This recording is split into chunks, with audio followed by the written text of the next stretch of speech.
How's that? No, that's all we can keep. Is that going to loop?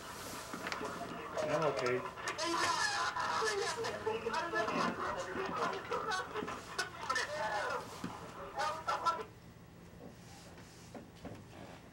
So what you saw there is essentially Darius Yearby laying on the ground prone, essentially compliant, not having done anything wrong, and Officer Lee, in the fatigues that he was wearing on that night, stand up for a second, take his foot and slam it directly into Darius Yearby, the back of Darius Yearby's head while he's laying on his stomach on the ground. This is something that was not charged. Darius Yearby had to go to trial accused of attempting to rob a police officer and ended up being found not guilty after having spent 4 or 5 months in custody. This is one of the videos of concern. So now I'll show a second video. So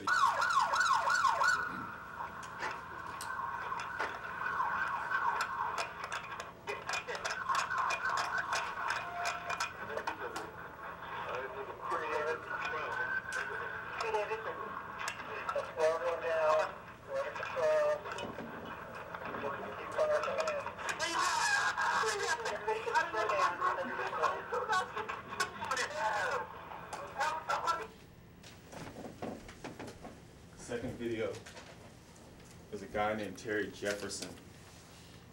This is a picture of Terry right here. Getting his face in the way of a boot. Yeah, something like that. It does kind of look like a shoe print. Yeah.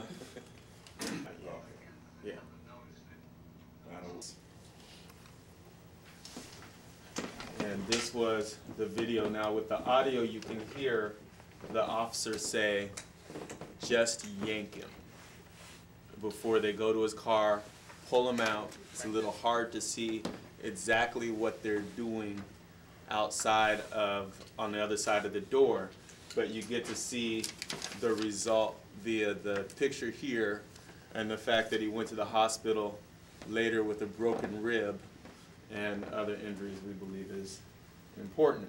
And no, these officers have not been charged, and I don't even know if they're being investigated. Date on this? This was well over a year ago. I don't know the date. Do we know the officers? I probably have the name of the officers, but we'll probably reserve that too. I think that Cairo may have talked about that already. So this is the video here.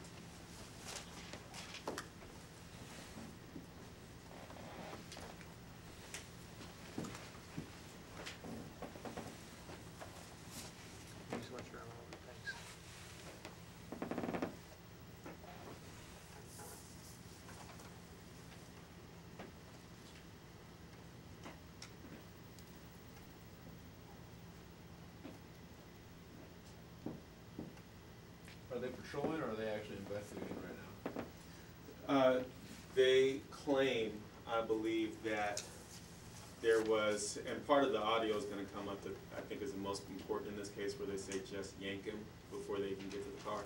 They claim that they saw a drug transaction, Okay. so that they're circling around to find whoever it may have been. Got it.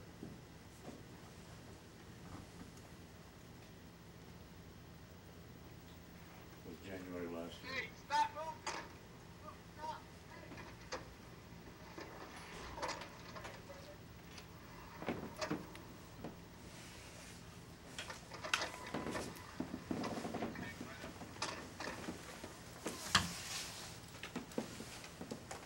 Thank you.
Audio? Is it not coming on? I think it's on. It's not that one.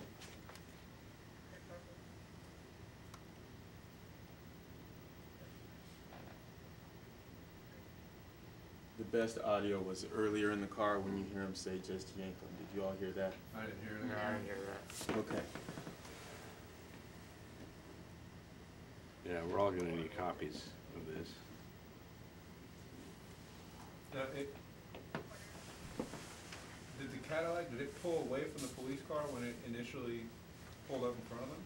No, it's almost a one lane sort of thing.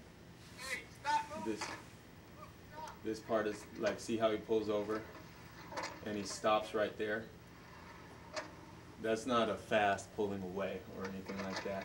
If you know this street, you see all these cars right along the side. Two cars can't really go past if they're just driving.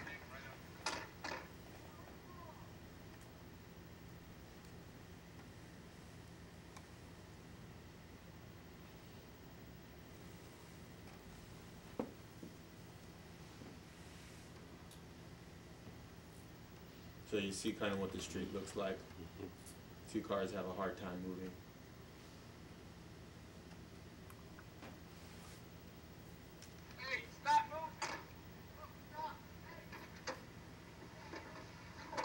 So he can't hear him there. Now he pulls up, now he's completely stopped, but on the side of the road.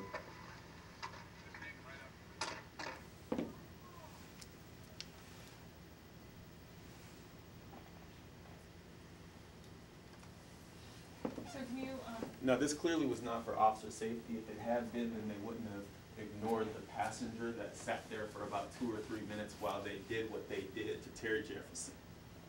They would have actually pulled that person out of the car as well, and they would have made sure that things were secure. And rather than coming with guns drawn and making sure that everybody's safe, they took the time to say, "Just yank him," and walked up and pulled him out of the car, and we see what the aftermath is. What did they do to him? They hit, kicked, and punched him. The aftermath is that picture right there. Who provided these videos to the DOJ? Not yet, no. And frankly, at this stage, we don't have a whole lot of faith that the Department of Justice or the City of Seattle will actually do anything about what we see here. This is going to ultimately be a situation of whether or not the people are willing to stand and how they're prepared to stand. Ultimately, we're hopeful that we can hold our political officials accountable. My name's Imelda Abrego. It's IMELDA ABREGO. And I'm the NAACP Executive Committee member. I'm the secretary. My name is Lacey Steele. I'm the volunteer office manager, president emeritus of the Seattle King County branch NAACP.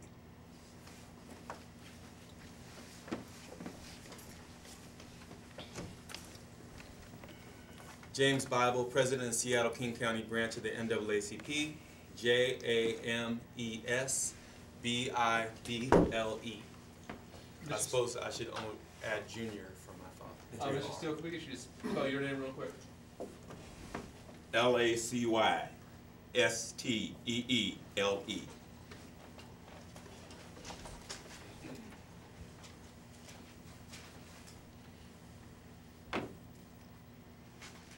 In recent years, the Seattle King County branch of the NAACP has mentioned and noted that there's a crisis of character in our law enforcement, in our city officials, and in those that are in a place where they're supposed to protect us from police brutality. There's a crisis that impacts the ability for people in our society, in our community, and in our city to feel as though they are welcome here, to feel as though they will be treated the same as others when it comes to their interactions with law enforcement. I think that it's critical to start out with the fact that the NAACP and other community-based organizations work long and hard to improve relationships between police and community members. We have programs geared towards helping young people to understand positive interaction with law enforcement. We teach them to understand their rights, respond respectively, provide the information that's required, and to never be aggressive towards officers. And when we see some of the things that we have seen over the past couple of years in reference to police brutality and violence, it adversely impacts our ability to speak to our kids in such a way that it helps them to improve relations. We have seen jaywalking incidents unnecessarily escalated to punching incidents. We have seen innocent men who are placed on their stomach, threatened with racial slurs and with a foot to their face. We have seen kids thrown around corner stores, kicked multiple times, and then charged with crimes themselves. We have seen young people with their heads smashed into the ground by law enforcement. And I say that we have seen these things because they have all been captured on video. And I'm sure that I'm leaving some of those instances that were captured on video out. And one of the things that I can't help but think is, what is it that we are not seeing that police officers are doing? If there's anything over the course of the past year that Seattle police officers have gotten better at, it's taking cell phones from those that are actually filming their activities. It's staying outside of the reach of their own cameras. It's making sure that there is no longer, or it's harder to find, a video trail of what they're doing in certain segments of our population. And I can't help but also mention that we've also seen a Native American man shot dead on the street. Part of that was video. And because we had any video of that at all, we were able to draw questions in reference to what actually happened on that day. Too much deference is given to officers, and we've now discovered, as of recent weeks, that they can simply write their way out of charges. Because even when there is video evidence, some will simply take what they have written rather than what is actually seen and decide to dismiss charges. I am talking about at this time the case of Darius Yearby and Officer Lee. Officer Lee, at that moment that he walked into that grocery store, was not seeking to control Darius Yearby. He was not seeking to bring him under control. He was acting and reacting in rage. He was angry. He had his gun drawn. He ran up to him. He didn't give him time to comply in any sort of way, though it's clear if you've watched the video that Darius did in fact comply by standing still and raising his hands in the air. He kicked him near the midsection. He kicked him a second time, and then he kicked him a third time. Now, for whatever reason, the Seattle City Attorney's Office has chosen not to press forward because they claim an expert who had a private meeting with the criminal defense, Officer Lee's criminal defense attorney, with the city's civil defense attorney, and the opportunity to review a use of force report that the city attorney's office never got to review. And for whatever reason, that expert changed his mind, changed his position. Now, we would maintain that that's not a reason to simply dismiss charges. We maintain that some cases the prosecutors sometimes have to bring, even when they get a little bit tougher, and this is one of them. Because whether or not our society holds officers accountable will be dictated by whether or not when officers act in rage and in violence, violating the public trust is something that will be treated as a crime. But I think that it's imperative to note that Darius Yearby was not the only person assaulted by Officer Lee on that particular evening. There's a young man named Darius Yearby who was laying on his stomach handcuffed when an Officer Lee, walked up to him, first put his knee in his back. Devontis was not struggling with him. And then Officer Lee raises up, takes his foot, and smashes it down into the back of his head. And on video, you can hear Darius Yearby's pleas for help. You can hear his screams, and you can hear him say to other officers, "Please help me, officer, please help me." All of this is on the video. All of this was known to all of the prosecutor offices.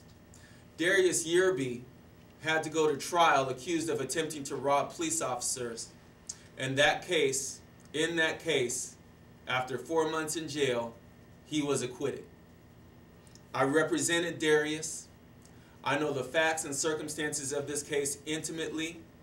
I know the inconsistencies that were demonstrated by Officer Lee on the witness stand when he was cross-examined. I question whether or not the city attorney's office or their supposed expert actually reviewed Officer Lee's testimony during either of the 2 trials in which several different kids were found not guilty. I question whether or not they fully sought to ever charge and move through with this case. At this stage and at this time, we can't have any faith in our current powers that be in relation to protecting certain segments of the community from police brutality. It's a demonstrated punch in the face to all of us. To all of us.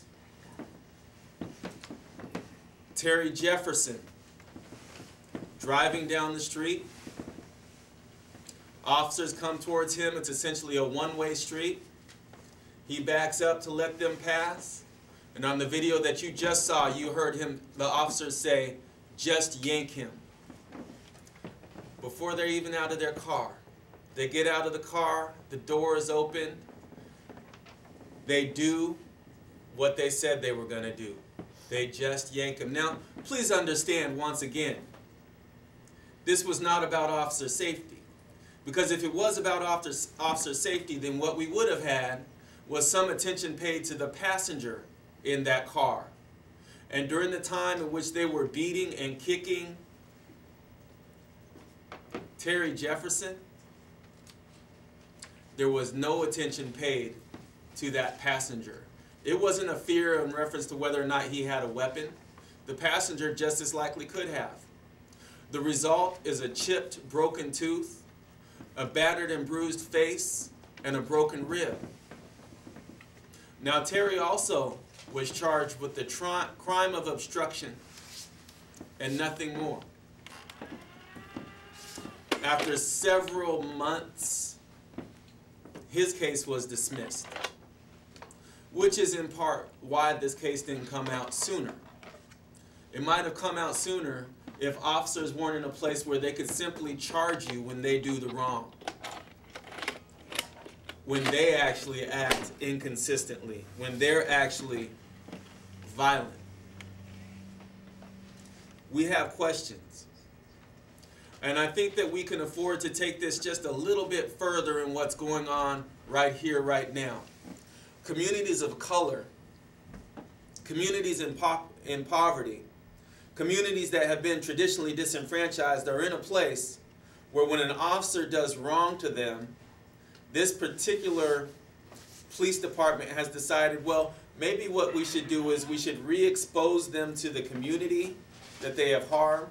Maybe what we should do is we should put them in community centers in that community or whatever it may be so that they can get to know the people a little bit better. Well, at this stage, we'd have to say it's too late. If people have a propensity of beating a certain segment of the population and demonstrate that, please don't invite them into our neighborhood to police our communities. Please do what you can to put them in a place where they can't cause any harm or further damage to police-community relations. In fact, please just keep them at the station if you're going to keep wasting tax dollars on their sort of service to the community. Please, don't give them a gun. Please, don't let them write reports that are false. One of the things that I think is fairly remarkable that is rarely mentioned is that Officer Lee apparently had, or it's claimed that he had an incident in 2005 where he testified in court in a trial that he did not use any force against the man. And then the next day, and this part is to his credit, he admitted to the prosecutor that, well, actually, I did punch him in the groin twice. I did punch him in the groin twice. And that case was later dismissed. This is not new history. We have people in our department, in our police department, that do amazing work, that are deeply disappointed that the force is not doing anything to protect their good name too. And we stand with those quality officers. We stand with those that are prepared to work hard every day to do the best that they can, to be the best that they can. And we're just so disappointed that the city attorney's office, that the powers that be in the Seattle Police Department, that the guild, that the city council, and that the mayor are not in a place where they're supporting those quality officers as well. And that's been demonstrated by their failure to do anything about those that have violated our trust. I must say that we also have concerns about whether or not any Department of Justice recommendation would be followed by this city at all whatsoever. We're concerned that as soon as the Department of Justice walks out the door and leaves its report, we will be left once again to fend for ourselves. We will be left once again in a spot where very little has changed, except for those that have been traditionally abusive will still be there on our street corners, this time saying, see, the Department of Justice was here, they didn't do anything, and now what are you going to do? Just in the past week, I've had 4, maybe 5, what I believe to be legitimate police complaints that have come directly to me. The numbers are deeply disappointing. The things that we hear of and see are deeply disappointing, and we frankly don't quite have the resources to get to all of them, and rarely are there actual video of what happened. And more what we're seeing is that kids who have gotten very adept at technology are using their phones to film incidents, and they're reporting to us that their phones are just being taken and broken by Seattle police officers. Some of the kids are so intimidated that they don't want to come forward anymore. They're just afraid. They're just scared. They see how those that come forward get demonized eventually, told that they're horrible and wrong. Those that were never charged whatsoever with crimes and have no criminal history are equally afraid of coming forward because they're afraid for their jobs. They're afraid for what people are going to say about them. We have a dire situation here in Seattle and demonstrated proof that the powers that be have no interest in taking a tough stance on behalf of the people. So that's why we're here today, to say that we're going to take that tough stance. We're going to stand with clergy. We're going to stand with different community organizations. We're going to have our own public forums. We're going to have, I guess what I should say is, it's not only the Occupy Seattle movement that the powers that be should be concerned about. There's a whole new movement coming. We got to protect the interests of our children and protect opportunities for the future. And no amount of police violence is acceptable in this society when we're all busy trying to help our kids grow and create an environment in which we have positive relations. And everybody that's sitting at this table today works very hard to make sure that we teach our children and do the best we can to teach our children to be compliant. But when they start hearing about their friends getting hit, kicked, and punched in the face, it gets harder for them to hear us. This is also an issue, a problem in reference to crime solving. I say that it's an issue or problem in reference to crime solving because police officers often make the claim that people in certain segments in certain communities won't actually talk to them. Well, I will tell you that when you beat people's brothers and sisters, when you hit and kick them for no reason, when they know that they can get pushed up against a wall, questioned for 25 and 35 minutes when they've done nothing wrong, get held for more than an hour, when you come to them a week later asking them questions about something that's wholly different, or they know what you've done to a certain family member, it gets tough for them. Many of us live in communities that have been over-policed and underserved. And over-policed in a way that the policing is not rational, and in a place where it gets harder to even talk to law enforcement, and we hope for something better than that. I think that all of society does. At this stage, I'll hand it over to Pastor Livingston.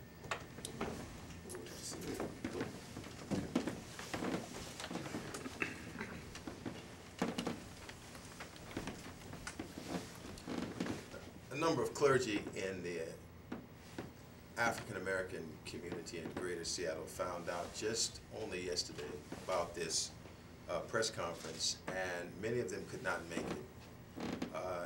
I couldn't make it, and I'm sorry I came in just at the end of my classes and at the very beginning of this, but the clergy and many community leaders are in support of what the NAACP is saying in this press conference today to the Puget Sound region and especially to Greater Seattle.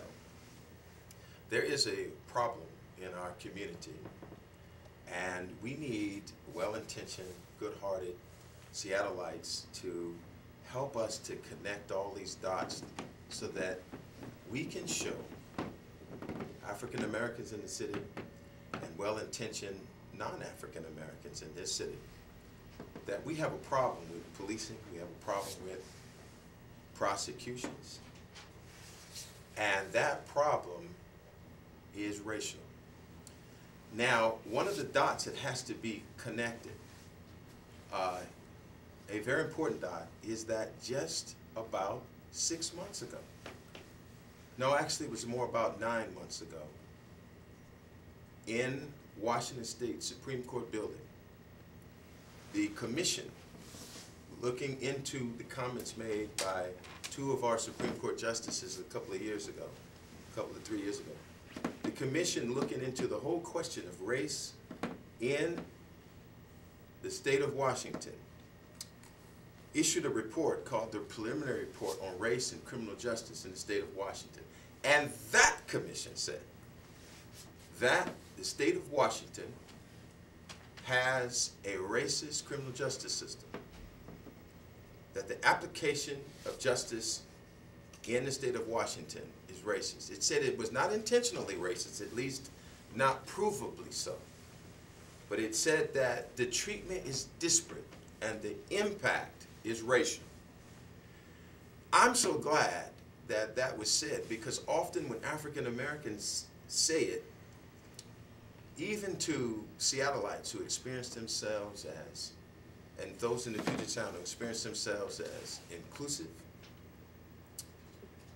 sensitive, that when we say it, we are often seen as emotional, over the top, speaking without empirical justification. So had not this commission said something like that, I think even my own voice, notwithstanding this column, would go unheard. It's a question as to whether or not, even in this wonderful city and in this Puget Sound region, we really do believe that we're brothers and sisters, and that we're to love each other as we would like to be loved. We're crying. We're crying that policing will be more fair and that more will be done to begin to fix the problems in our community, our greater community. This is a cry that cases will be prosecuted in a way that's racially fair. And this is a cry that we will take seriously the report that was already done by a commission looking into this thing that said that this state, across the state, has a racist application of justice. And this is a cry from your own community, sisters and brothers, who are saying there's a problem here. And so I could at least speak on behalf of myself, Carl Livingston, Pastor Carl Livingston, pastor of Kingdom Christian Center.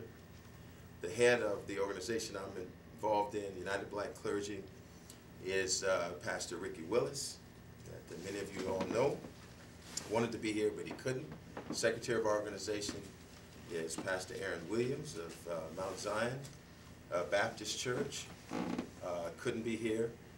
I am not speaking on behalf of the organization because those are the leaders of it, and I hope you go to them to get a statement on behalf of our organization. But I am one of the community leaders in full support of the statements that the NAACP is making, and we're proud of the leadership of James Bible and the executive board of the organization standing up with limited resources to speak on behalf of those who are suffering from policing that is unjust and unequal in its application, and a prosecution that too often, whether it's the city attorney, the King County prosecutor, or whoever, that too often treats African Americans more harshly and does not bring the kind of cases that we would like to really stem the tide of the problems that we're having in our community. So we're in support of what the NAACP is doing here today. I can speak on behalf of my own church. I'm also a professor up at Seattle Central Community College. I am the lead political science instructor on the American side, and I am involved in other groups in the community. Something's got to be done. And let me just say, just before I move over, that in many ways, our community is looking to the media. We're looking to the media because the media is actually what its name suggests. It is the medium, it is the means through which we experience reality and understand things that are going on in our world that we're not experiencing directly. And when you all don't connect the dots, when you all don't put it together right, but just present it as if, well, on this day at this time, there was another isolated instance in a wonderful city that really doesn't have all these problems, is the implication, in which these people were over the top and complaining again that something happened to them. You should expect that the others in Seattle will never get it. They won't understand it. We're looking to you to pull all this information together. The Farrakhan case in 1996 that concluded at the trial court level that there is evidence of discrimination in the state. The other reports, Crutchfield's reports, the research, Michelle Alexander's book, The New Jim Crow, the mass incarceration of African Americans in the age of color blindness, pages 124, 120. Ohio State law professor talking about Seattle. And if you don't connect the dots, how are they supposed to know? How are they? It'll cost you something, though. It'll cost you something, because there are many conservatives and others that don't want to hear what we have to say. And it may cost you something, but you'll be standing up for justice and right. And we're looking to you to do that.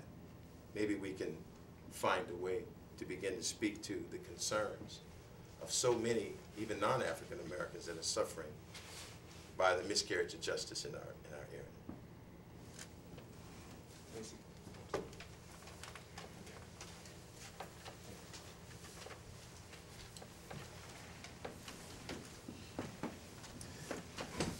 This is something that we will not back down from.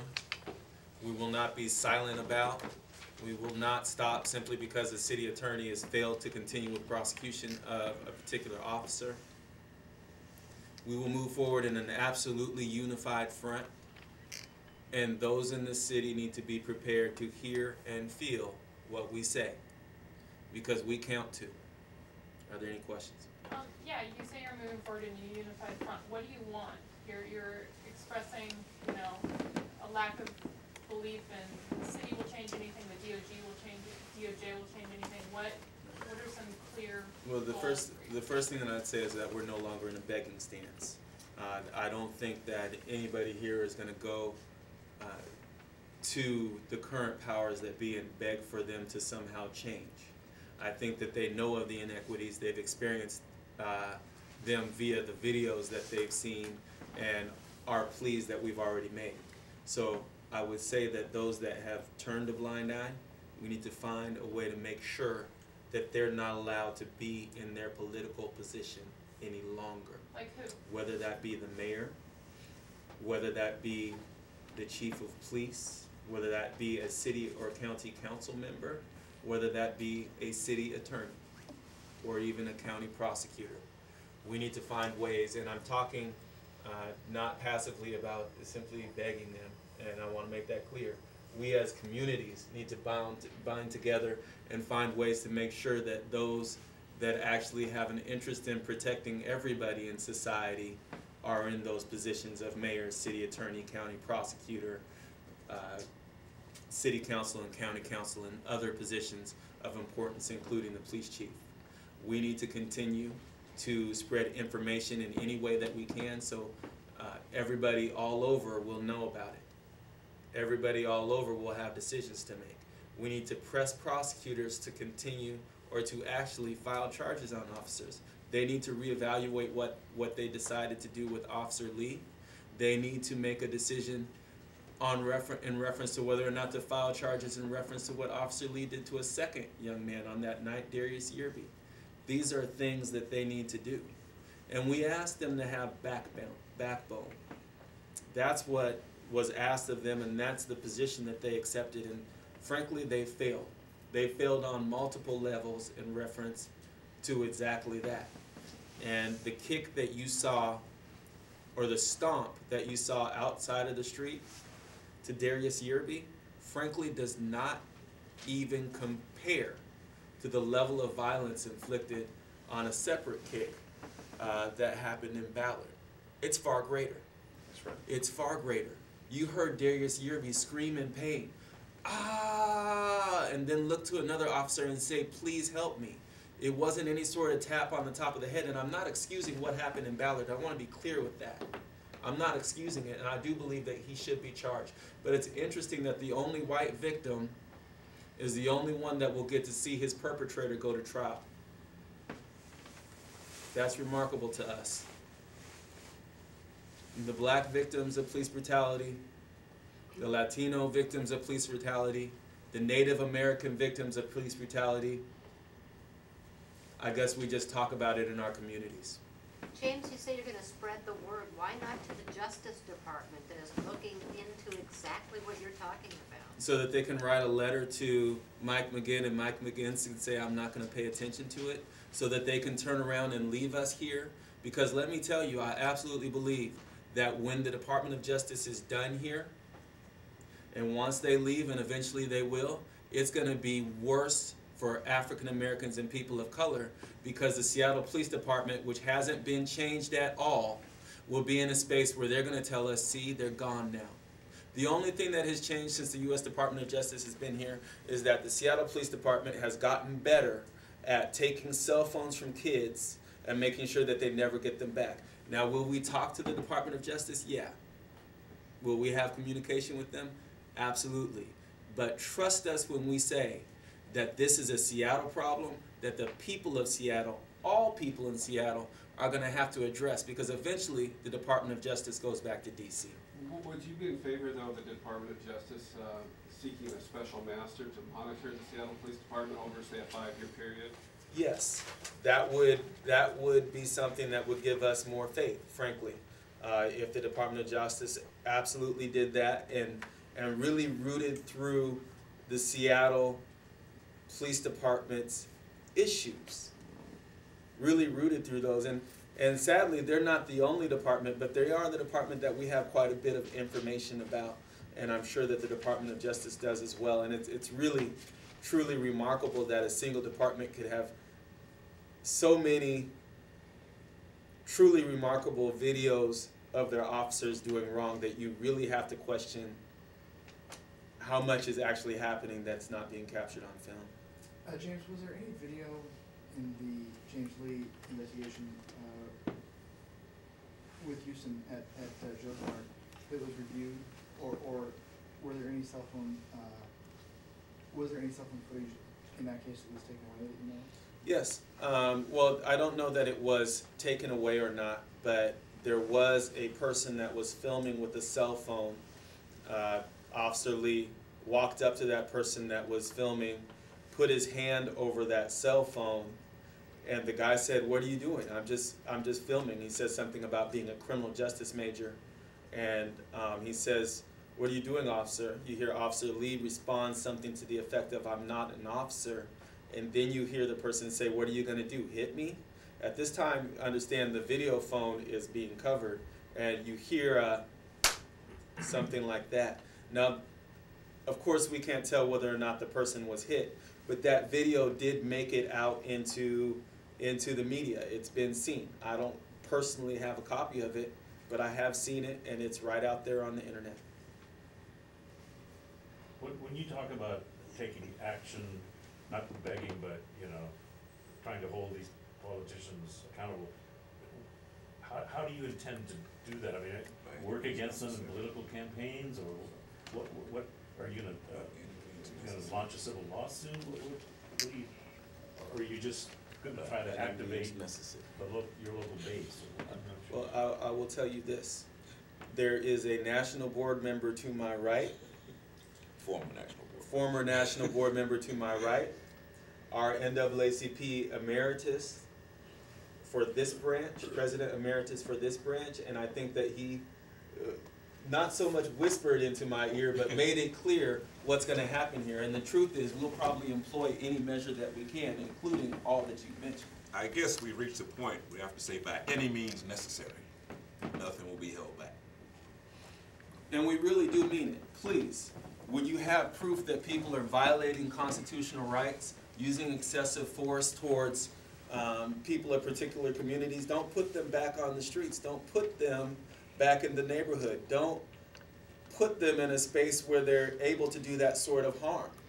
If you're willing to waste tax dollars by employing them, then at least keep them in the station where they can't damage the public trust more than as much as they already have.